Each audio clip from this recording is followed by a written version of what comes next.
So, dear all staff members of our dialysis unit, और जैसे कि आज वर्ल्ड किडनी डे है, आप सबको बहुत बहुत बधाई, इसकी हार्दिक शुभकामनाएं वर्ल्ड किडनी डे की। और आज इस वर्ल्ड किडनी डे पर किडनी की डिसीजेस के बारे में, पेशेंट्स के बारे में, वो पेशेंट्स जिनको किडनी की बीमारी है और अभी अर्ली डिटेक्ट हुई है, या जो ट्रीटमेंट ले रहे हैं, या फिर जो डायलिसिस पर। इस वर्ल्ड किडनी डे पर जो मेरा मैसेज है वो ये है कि किडनी की बीमारी का मतलब डायलिसिस नहीं होता। जो मरीजों में बहुत ज़्यादा ये कॉमन है, वो सोचने लगते हैं कि किडनी की बीमारी मतलब एक बार क्रिएटिनिन बढ़ गया मतलब डायलिसिस। ऐसा जो है बिल्कुल भी नहीं है। हमें इस वर्ल्ड किडनी डे पर सबसे पहले ये बात को समझना है आज कि किडनी की बीमारी कोई एक खौफ, कोई हवा, कोई डेंजर नहीं है, या जिससे हम ये सोचने लग जाएं कि अब सब कुछ खत्म हो गया। जैसे कि हम बहुत सारे मरीजों में देखते हैं, वो बहुत डर जाते हैं, बहुत अपने आप को असहाय महसूस करते हैं कि किडनी की बीमारी, हमारा क्रिएटिनिन 1.5 हो गया, हमारा क्रिएटिनिन 2 हो गया, 2.5 हो गया और अब सब कुछ खत्म हो गया। तो ऐसा बिल्कुल भी नहीं है।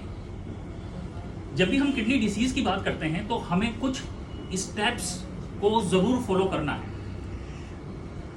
कुछ जो चीजें हैं वो हमें ये समझनी है कि सबसे पहले तो हमें ये देखना है कि किडनी की बीमारी से कैसे बचाव हो सकता है, किडनी की बीमारी से कैसे बचा जा सकता है। मान लीजिए किसी को किडनी की डिसीज नहीं है, तो किडनी की डिसीज से कैसे बचा जा सकता है। तो उसका तरीका यह है कि हम रेगुलर बेसिस पे अपने चेकअप्स कराएं, हेल्थ चेकअप्स कराएं, प्रिवेंटिव हेल्थ चेकअप्स कराएं।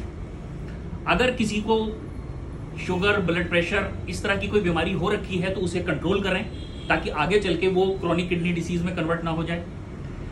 या सेल्फ मेडिकेशन ना करें, ओवर द काउंटर मेडिकेशन ना करें, या फिर अर्ली कोई सिम्टम्स डिटेक्ट हो गए हैं तो जल्द से जल्द हम जो है वो उसे डॉक्टर्स के साथ कंसल्ट करें और देखें कि उसमें हम आगे कितनी जल्दी उसको प्रिवेंट कर सकते हैं। तो सबसे पहला स्टेप जो है वो है प्रिवेंशन। हमें प्रिवेंशन का सोचना है सबसे पहले, चाहे हमें किडनी की बीमारी है नहीं है, व्हाटएवर, हमें प्रिवेंट करना है।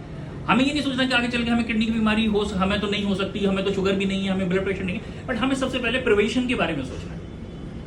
अब दूसरा आता है, मान लो किसी को किडनी की डिसीज डिटेक्ट हो गई, मान लीजिए क्रिएटिनिन 1.5 है, या क्रिएटिनिन 2 है, या क्रिएटिनिन 3 है, तो हमें अब ये सोचना है कि ये इसका कारण क्या है। सबसे पहले उसका इलाज कराना है, हमें नेफ्रोलॉजिस्ट से मिलना है, डॉक्टर से मिलना है, उसका इलाज कराना है। उसमें हमें ये देखना है कि इसका कारण क्या है और इस कारण को हम कितनी जल्दी रिवर्ट कर सकते हैं। तो एक बार अगर हमें किडनी की डिसीज जो है वो डिटेक्ट हो गई है, तो हमें सबसे पहले उसके इलाज के बारे में सोचना है। उसको बहुत सारी बीमारियां ऐसी हुई हैं कि जिनका हम इलाज करेंगे तो वो बीमारी जो है वो रिवर्ट हो जाएगी और हमारा क्रिएटिनिन जो है वो नॉर्मल आ जाएगा। हमें इसमें बिल्कुल भी घबराने की जरूरत नहीं है। तो दूसरा स्टेप हो गया ट्रीटमेंट। तीसरा स्टेप ये है कि अगर मान लीजिए किसी को ऐसी बीमारी है कि जिसमें हम क्रिएटिनिन को रिवर्ट नहीं कर सकते, मान लीजिए क्रिएटिनिन 3 चल रहा है, 4 चल रहा है, जैसे कि शुगर और ब्लड प्रेशर की बीमारियां जो कि लीडिंग कॉज हैं किडनी फेलियर का। अब ये प्रोग्रेसिव डिसीज है। प्रोग्रेसिव डिसीज का मतलब ये है कि धीरे धीरे धीरे किडनी को ये खराब कर रही है। Kidney over the time kidney जो है इन बीमारी की वजह से खराब हो रही है। तो अब तीसरे स्टेप में हमें ये देखना है कि इस प्रोग्रेशन को कैसे रोका जा सकता है, इस प्रोग्रेशन को हम कितना रिटार्ड कर सकते हैं, हम कितना रोक सकते हैं इस प्रोग्रेशन। तो इस प्रोग्रेशन को रोकने के लिए फिर हमें अपने नेफ्रोलॉजिस्ट से बात करनी है कि भाई ठीक है, मुझे शुगर है, मेरा क्रिएटिनिन 4 या 5 चल रहा है, अब मैं आगे इसे कैसे रिटार्ड कर दूं, ऐसा क्या करूं कि ये प्रोग्रेशन रुक जाए। यानी कि जो चीज मेरी 6 महीने में होने वाली है या 1 साल में होने वाली है प्रोग्रेशन, उसको 2 साल लग जाए, उसको 3 साल लग जाए, या उसका जो प्रोग्रेसिव ड्यूरेशन है, प्रोग्रेशन का जो ड्यूरेशन है वो बढ़ जाए। तो तीसरा स्टेप हमारा ये हुआ। और चौथा स्टेप वो हमारा होता है कि जैसे मान लीजिए किडनी बहुत ज्यादा फेलियर में चली गई है, स्टेज 5 में आ गई है, एडवांस फेलियर है, तो अब हमें ये डिसाइड करना है, कि रीनल रिप्लेसमेंट थेरेपी काउंसिल लेनी है। और या फिर हमें ट्रांसप्लांट कराना है।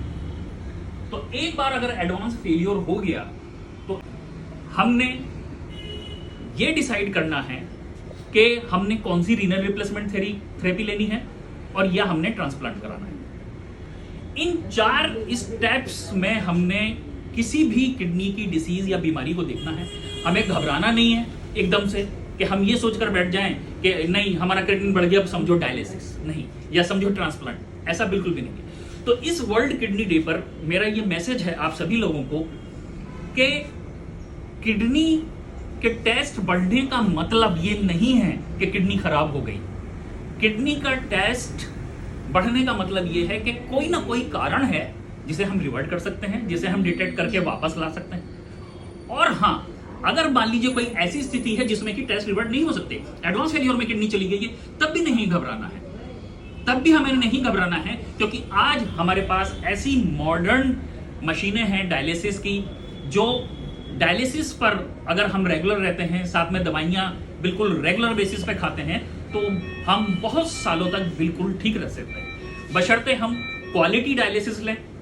हम जो है एक ऐसे सेंटर को चुने, ऐसे यूनिट को चुने, ऐसे हॉस्पिटल को चुने जहां क्वालिटी डायलिसिस होती हो, जहां किसी भी चीज में कॉम्प्रोमाइज ना होता हो, जहां स्टाफ जो है वो बहुत डेडिकेटेड हो, जहां स्टाफ जो है उम्मीद को उम्मीद ही रखे और उस उम्मीद को खत्म ना होने दे हमारा स्टाफ। ऐसा डेडिकेटेड स्टाफ हो हमारा, ऐसे हमारे टेक्नीशियन हो, ऐसा हमारा सेंटर हो, तो हम डायलिसिस पे भी बहुत अच्छा करते हैं।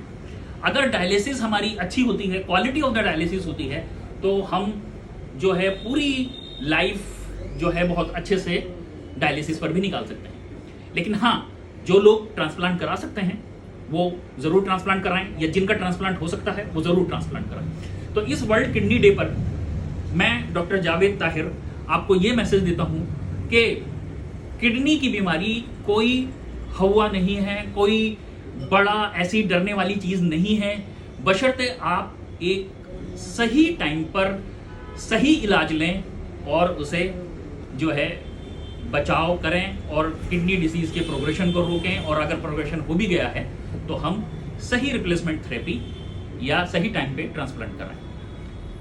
सो एक बार फिर से आप सब लोगों को बहुत बहुत बधाई वर्ल्ड किडनी डे की, और उन लोगों को अलग से बधाई हमारे स्टाफ को, जो हमारा डायलिसिस का स्टाफ है, जो हमें इस मरीजों की मुश्किल घड़ी में रहता है, उनके साथ खड़ा रहता है, और हम डॉक्टर्स के साथ भी खड़ा रहता है। और जब भी मरीज को जरूरत होती है, जब भी उसको कोई इमरजेंसी होती है, जब भी उसको कोई प्रॉब्लम होती है, चाहे रात के 2 बज रहे हों, चाहे रात के 3 बज रहे हों, चाहे सुबह के 5 बज रहे हों, चाहे दोपहर के 1 बज रहा हो, वो हमेशा तैयार रहता है और मरीज को ये कोशिश करता है कि उसको अपना पूरे से पूरा समय दे सके और उसको पूरा से पूरा अपना डेडिकेशन दे दे। तो इस वर्ल्ड किडनी डे पे मैं अपने सारे स्टाफ जो कि यहाँ हमारे सेंटर पे काम कर रहे हैं और हमारी पूरी यूनिट का स्टाफ को जो है सैल्यूट करता हूँ और इनके इस डेडिकेशन को जो है वो प्रणाम करता हूँ, और मैं उम्मीद करता हूँ कि हम सभी फ्यूचर में इस डेडिकेशन के साथ लगे रहेंगे। एक बार फिर से happy world kidney day. Thank you.